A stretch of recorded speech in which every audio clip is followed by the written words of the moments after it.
Hi guys, it's me again, Rafi Rodriguez. You can follow me at Rapsculi2 YouTube channel and Rafi Rodriguez Collections FB page. So in this video, magtuturo po ako ng video editing para sa mga gusto maging vlogger tulad ko.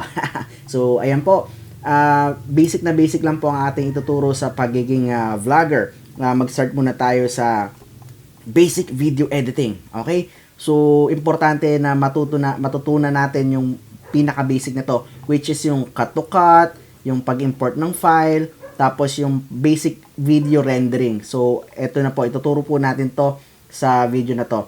So, wag niyo po kakalimutan mag-subscribe para mag-notification to sa mga walls ninyo and sa mga cellphones ninyo. I think, mostly sa mga nanonood po dyan, mga naka-cellphone. So, ituturo ko po sa inyo yung basic video editing. So, wag na po natin patagalin. Gagamit po tayo ng Adobe Premiere Pro sa pagkakataon na ito. Kung wala po kayo yan, you can download it online. And don't forget to subscribe, okay? Magsusubscribe po kayo doon para sa legal po ang inyong application, okay? Puntahan na po natin yung application. Tuturo ko po sa inyo. Let's go!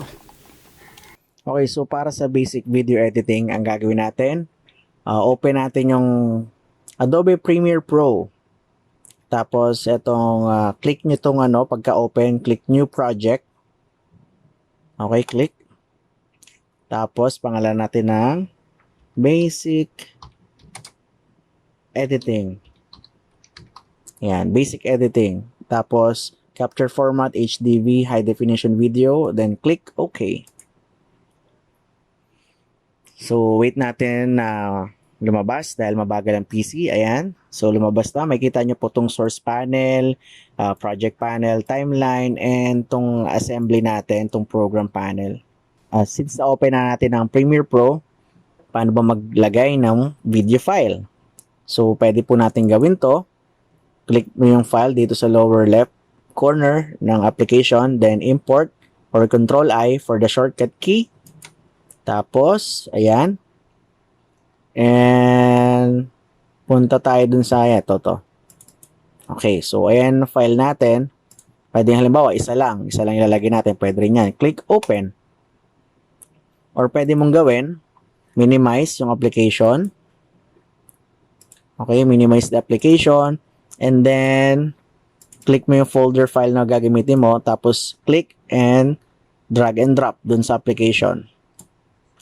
Ayan. So, pwedeng ganyan gawin natin. Or, pwede rin na isang buong folder. Import file.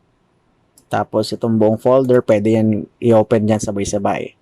Or, pwede rin gawin na lahat isang buong folder ay ito, i-import natin dun sa application. So, drag and drop lang. Then, drop natin dyan sa project panel. Tapos, syempre, loading. Maraming files. Tayo lang natin.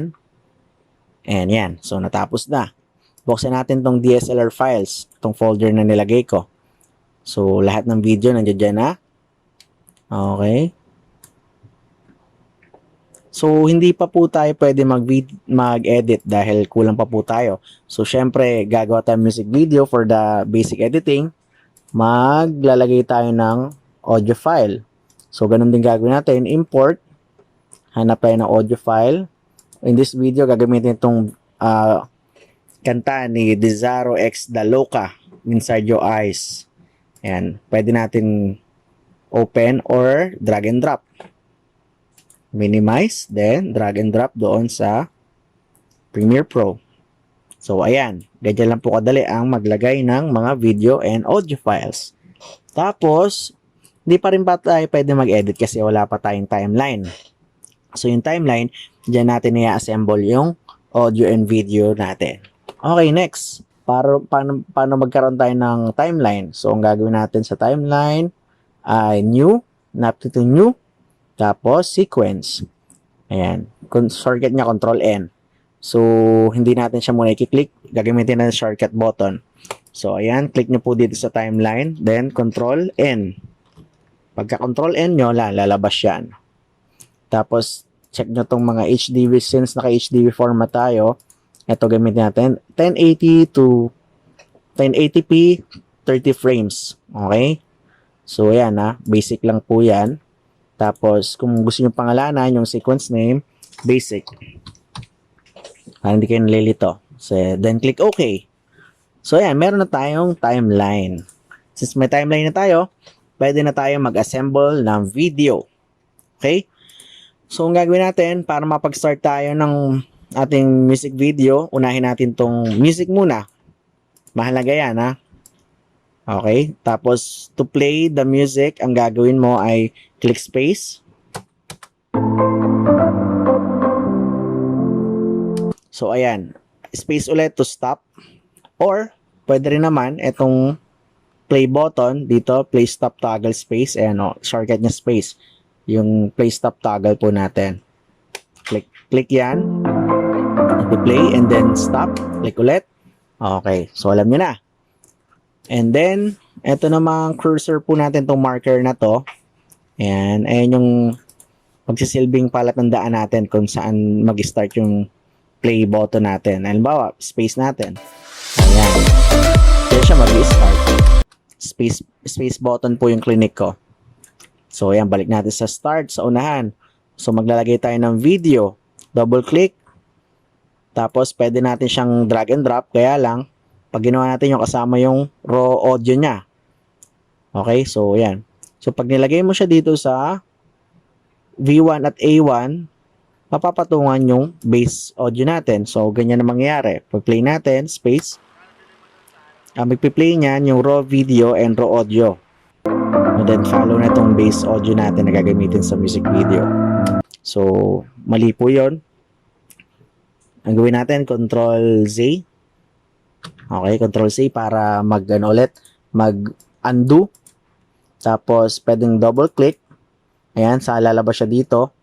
Tapos, pwede na kayo mag-cut from here sa source panel natin.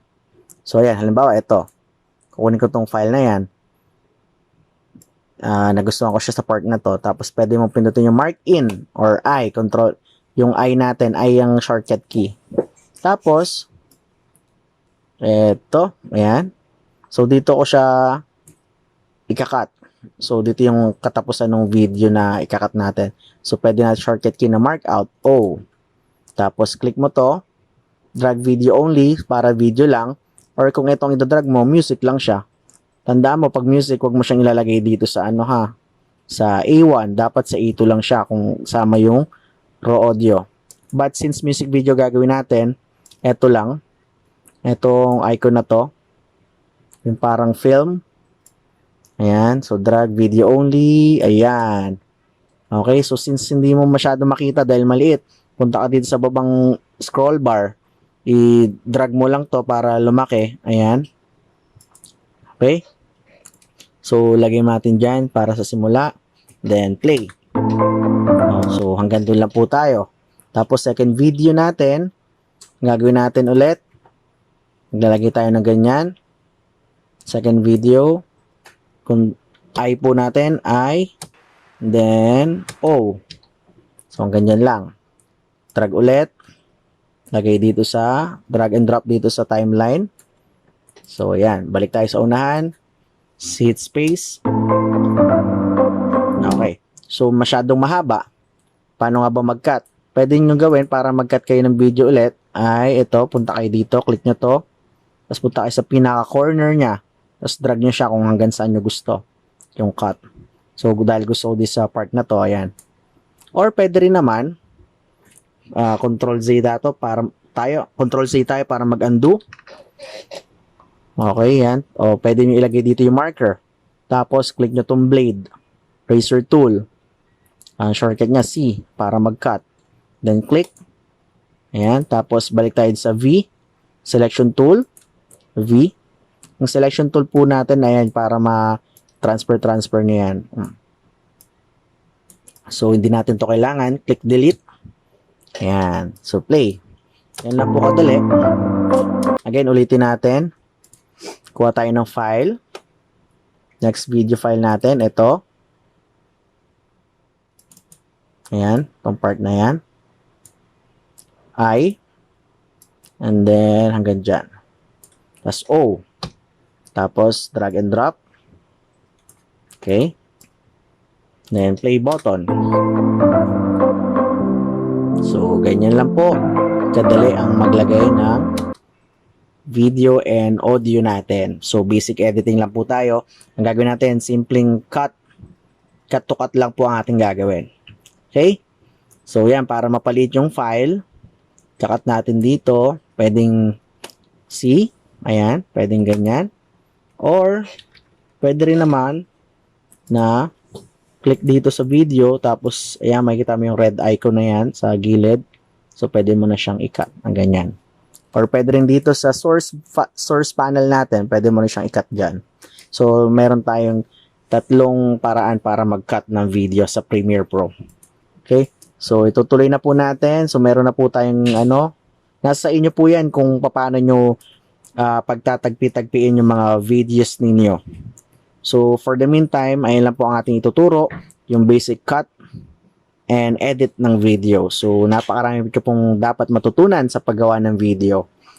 So, ayan po, next natin. Play. Okay. So, dudugtungan na po natin ng mga videos. So, fast forward po tayo. So, tatandaan po natin, ang ginagawa po natin ay basic lang po. Basic cut to cut lang po ng music video.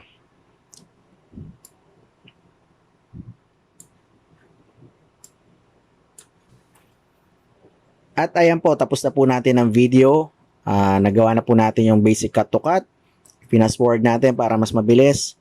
So, ang gagawin natin para mag-export ng file, click nyo po ang gagawin na po natin siyang video. Click nyo po yung file dito sa upper left corner ng ating application. Then, hanapin lamang po ang import or shortcut ay Control M. So, file format natin, maraming pagpipilian, naka H.164 po tayo. Ayan, so sa Facebook po natin i-upload. So, basic lang, 1080p Full HD. Ayan lang po ang ating setup. Or bahala kayo kung saan nyo ilalagay or gaano kalaki. Ayan, so 1080 lang po muna tayo and then, wala na po tayong babaguhin dito. Saka na po yan pag advanced na po. And then, pag okay na, pwede nyo baguhin yung output name. And then, click nyo po yung export. Ayan, click export. Then, hintayin po natin matapos ang pag-render ng mga video. So, fast forward po natin ulit. Ayan. Okay, so natapos na po natin. Ganyan lamang po kasimple ang pag-edit ng music video ng simpleng cut lang. No effects, no text, kahit ano. So, basic, very basic lang po talaga. So, subukan na po natin i-play ang ating nagawang video na cut-to-cut na basic video editing.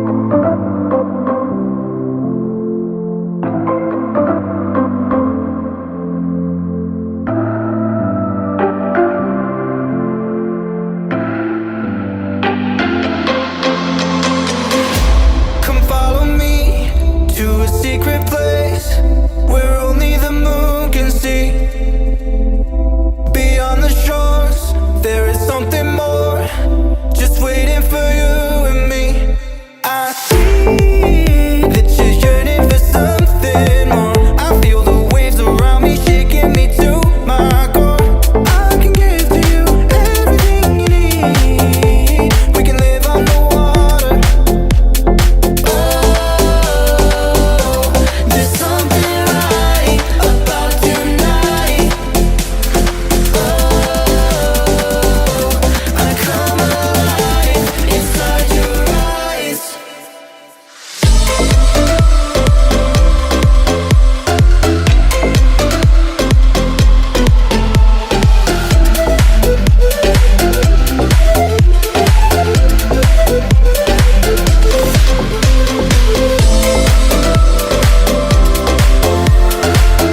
the moon can see. Beyond the shores, there is something more, just waiting for you and me. I see that you're yearning for something more. I feel the waves around me shaking me to my core. I can give to you everything you need. We can live on the water. Oh, there's something right about tonight. I come alive inside your eyes.